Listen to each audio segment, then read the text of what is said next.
Hello YouTubers, Alaska Prepper here. I've been off the net for a couple of days, ladies and gentlemen. I was a little under the weather, but I am back and we definitely have some news to go over, especially this right here. First, they try to censor you to keep your voice from the public. Then they try to jail you for whatever reason they can come up with. And if none of those things work, ladies and gentlemen, they try to erase you from the face of this earth. I'm sure that you all know by now that there was an attempt on the life of Donald J. Trump, and he ended up getting out of it with what I would call a miracle shot, just a little piece of his ear getting shot off. From what I understand, he is okay. And also our condolences have to go to the person who lost their life during that rally. I believe they received a projectile on their head. So our condolences to that person's family as well. Don't know who it is by name. They have identified, and they also took out the person who was responsible for doing the shooting. And this makes me feel very sad that we are this divided. But as I've stated in the past, ladies and gentlemen, they've done a great job with the propaganda, to keeping us divided. Nowadays, it seems that it's man against woman, right? It's color against color. It's ethnicity against ethnicity. It's everything against everything. You can't walk down the street without thinking, is this person my enemy or not? Why? If that's you, you've been propagandized. We are all each other's brothers and we are all each other's sisters. And what we have to understand is that we have, all of us, every one of us, have one common enemy. Right, ladies and gentlemen? And that's what we should be focusing on if we would like to have freedom. And again, our condolences go out to the family and friends of Richard Simmons, who passed away, I believe it was 76. I think he passed away at 76. Here they say 75. But if you are all around my age, you'll remember who Richard Simmons is. And again, our condolences. I just happened to come across this. I don't really keep up with obituaries or anything like that. But our condolences to his family. Hopefully he lived a good life, which I think he did. Now let's talk about something that I was talking about, I don't know, a couple of years ago, right after it happened, saying that, hey, this is going to cause global warming. I believe this happened back in 2021, February, or it was in 2022, when that eruption of Mount Tonga spewed like 40 billion or 40 trillion, whatever it is, gallons of water and water vapor into the atmosphere. And I was talking about back then that scientists have discovered that water vapor is a global warming gas, and it is, ladies and gentlemen. So we have been experiencing higher temperatures than normal, but is it really because you're driving your SUV?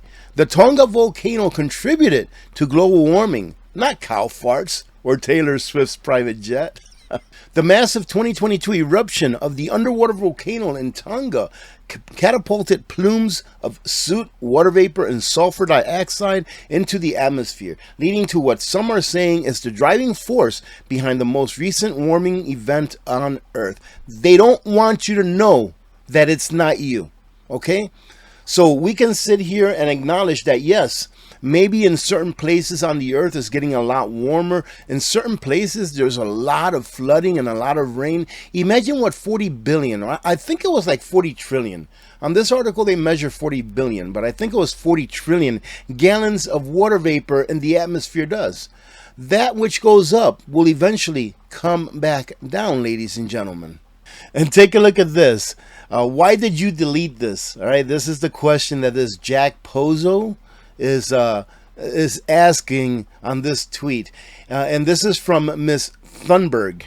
A top climate scientist is warning that climate change will wipe out all of humanity unless we stop using fossil fuels. And I do believe that that was probably a few years back that it was posted. Well, they like to put out these claims, right, ladies and gentlemen? And that's okay. If a scientist says this, then that's great. That is the opinion of someone who's trained on that specific niche within the science community, right? But why don't they like to acknowledge the other parts that scientists put out that does not meet their narrative? Why? Because it does not meet their narrative. That's why. Why did Dr. Swain not mention the unprecedented temperature spike as a result of the Tonga volcano? Tonga of 2022 vaporized, well, they're saying 40 billion. 40 billion gallons of water into the stratosphere and now causes huge global warming spikes. And you can see right here in this little chart that they're using when it actually happened and what's happening after that eruption occurred. And again, this is something that we talked about back then when it actually occurred, that this was going to cause some global warming and that they were going to use that global warming event to say that it is we who are causing it, when in fact it is nature itself.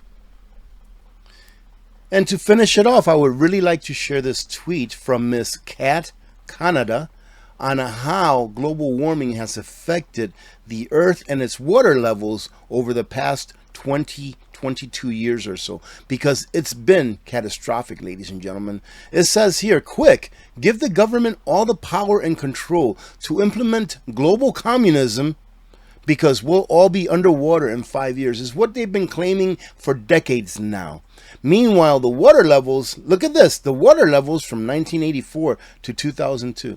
Again, another video that I put up, and I talked about it on several other videos. Take a look yourself. Don't believe me, ladies and gentlemen. I never ask you to just believe what I say. Go take a look at it for yourselves. Go take a look at Ellis Island, you know where the Statue of Liberty is. Take a look at an early photo of Ellis Island, and then take a look of it very recent, maybe the last year or so, and take a look at the water levels, and then you can make up your own mind. Look at this, 84. Take a look at the water levels, ladies and gentlemen. It's catastrophic. It is catastrophic, remember? Look at that. They even built these little islands there that displaced water, and the water level still didn't come up. So you make up your own minds. And then here is the last part that I'll talk about on this topic, and it is a tweet or an X post by Carl. And here are all of the climate predictions from the past. In 1966, oil will be gone in 10 years. Let's go every 10 years, okay? Because I can't really read all of these, but you guys can see it right here, right? There you go. In 1976, scientific consensus, Earth is cooling, famine's imminent. So we went from no oil to that the earth is cooling to that famine will be imminent. Well, look at some of these. These are interesting. A new ice age. In 1971, they predicted a new ice age by the year 2020. In 72, by the year 2030. In 72, again, by the year 2070. And I thought that the science was settled, ladies and gentlemen. The only reason that the science is settled now is because you have a small group of people who believe they are above you and should tell you how to live your lives. All right, so let's go all the way back to 1980. Acid rain kills life in the lakes. Are the lakes still there? Is there still life in the lakes?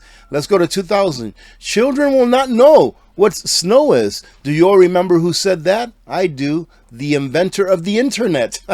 So he says, Mr. Al Gore. Let's see, 2009. Arctic ice will be free by 2014. We still have Arctic ice, I believe. Let's see, 2014 again, only 500 days before climate chaos. 2019, AOC says we have 12 years before the world ends. Well, ladies and gentlemen, make up your own mind. Go back and take a look at this list and see if any of this has come true. But they have no problem collecting your tax dollars to put into this green energy thing that will never ever work, no matter what. The only way that green energy will work is if there is a severe and mass depopulation, ladies and gentlemen. That's the only way it'll work. Which one would you rather have? The military and the Department of Defense are insanely out of control. Service members are now being indoctrinated to view pro-life groups as the enemy. Quick, ladies and gentlemen, act surprised. Measles detected at NYC migrant shelter as Biden's border crisis morphs into public health crisis. Did anybody see this coming? I'm surprised they don't have the plague over there now like they do. I think it was in LA or in Oregon or some other state that they actually have cases of the plague. I mean, what do you expect when the conditions under which these people are living is probably worse than the conditions under which they were living in their country of origin? And the people have had enough. Listen to this from New York City. In NYC, there are over 200 plus migrant shelters. 200 plus shelters, all right, that have popped up around the city, while people in the area have to pay $2,000 plus a month for rent. Illegal immigrants are receiving free housing, food, diapers, and health care. Some New Yorkers have had enough, and I can't imagine why. These policies, unfortunately, have been implemented by the people that they voted into office. And this, ladies and gentlemen, is why you have to protect yourself, because it's inevitable. Inevitable. Everyone is talking about the death of the petrodollar, the death of the Federal Reserve note being the reserve currency of the world. And I've stood fast saying that it is not their death that we have to worry about. It's the depreciation in its purchasing power. That's what we have to worry about, because it's happening all the time. Why are we worrying about it all of a sudden? That the petrodollar contract that Saudi Arabia signed with the United States back in 1974, I believe it was, that they did not renew it, etc., etc., etc., right? What we have to worry about is how much of the U.S. dollar's purchasing power will be lost this year or next year. And are you willing to take that loss? Are you willing to put $100,000, let's say, in the bank and take that loss of the depreciation of the purchasing power of that money? Because if you all remember, 3 or 4 years ago, $100,000 will probably buy you about twice as much, if not more, than what $100,000 will buy you today. So you still have the actual $100,000. Is that you don't have the ability to buy with that $100,000 what you could just a few years ago. Well, I think it was 2018 or 2019 that gold was sitting at roughly 16 or 1800, something like that. And now it's sitting at 2400. Full stop, ladies and gentlemen. I was wrong with those numbers. Between January of 2019 and today, the price of gold has gone up by about 89%. So it's about 40%, 50% more today in nominal terms than it was back then, meaning that it did preserve your purchasing power. And that's what it's for. It's not to make you rich, because it's just money. And real money does not lose its purchasing power, does not lose its value. So this is inevitable. Debt will sink the American empire. Not that debt will sink the dollar and the dollar will no longer be known. It's just that the dollar is going to be able to buy you a lot less, especially if it's things coming from outside of our borders. The deficit today is about to break $2 trillion. And for perspective, all of the federal revenue that they took in back during George W. Bush averaged around $2 trillion. So what was being actually spent altogether back during the Bush era is now being borrowed in order for us to keep our heads above water, or at least for the government to keep its head above water. And how does this end, they say? Well, here they say that investors will first stop buying government debt. And for good reason. Why would you buy a debt instrument that you know will not return to you the same purchasing power that it had the day that you bought it? That's like buying a depreciating asset that you can't do anything with. I mean, if you buy a brand new car, which is a depreciating asset, at least you get to drive it around. At least you get to smell the new car smell and stuff. But when you buy government debt and you hold on to it, all it's doing is just losing purchasing power. You don't do anything with it. If you're going to buy government debt, I'm not a financial advisor, but why wouldn't you just buy gold? Really, at least gold you can look at. At least you can use it as a paperweight. But the most important thing is that when governments go ahead and run away with money printing and make your dollars worth less, that gold will save you. My opinion, of course. Investors stop buying government debt, shutting out governments and leading to massive austerity and soaring inflation as the government retrenches. And what do they mean here? That the government is going to have to stop providing those services which it has promised to its citizens because it has overspent and nobody else will lend to it. Going by history, the government will cancel the trillions it promised, starting with Social Security and Medicare. In short, once debt hits the magic line, Washington goes from sugar daddy to wild animal. meaning that they're going to get desperate, ladies and gentlemen. And historically, it happens much faster than people imagine. In Hemingway's famous phrase, countries go bankrupt gradually and then all at once. And they go on to say that if there's like gridlock in government, that would be the best thing because we wouldn't be able to get anything done, i.e. we wouldn't be able to spend any money. But that, in my opinion, is not really a ray of hope. That would only continue to turn us into a third world status because we will remain stagnant. We will remain in the same place and not advance. There will be no innovation in that kind of a government that just stands still.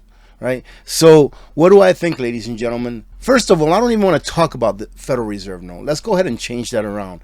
Get rid of the Federal Reserve note. Go back to a Treasury note that is backed by gold, even if it's only by a little bit. What does that mean? If they were to revalue the price of gold to, like, let's say $10,000 or so, so that they can back up the dollar with actual gold, meaning that you can go to a bank and say, hey, I want so much gold, here's so many paper dollars, then that would give the dollar value, real tangible value. But what's the problem with that? The problem with that, ladies and gentlemen, is that most Americans do not save in gold or silver.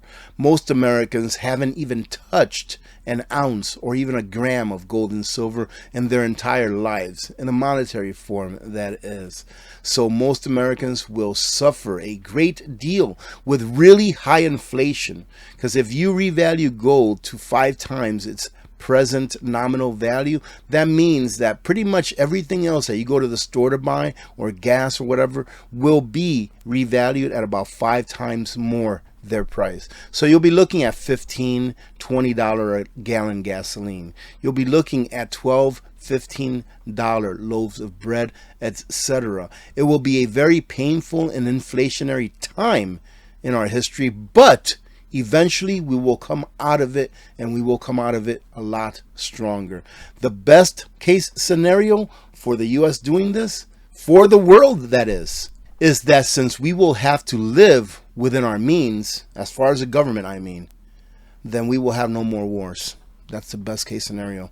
At least that's what I think. I'm probably 100% wrong in that assumption, but at least that's what I think, or maybe hope. Tomorrow I'll be releasing my Prime Day video. It's really more like a Prime Week video, so don't miss that, because there's a lot of awesome deals going on for things that you may want to add to your prepping stockpile. Having said that, have a great day. God bless every one of you. God bless America. I'm Alaska Prepper. I'm out.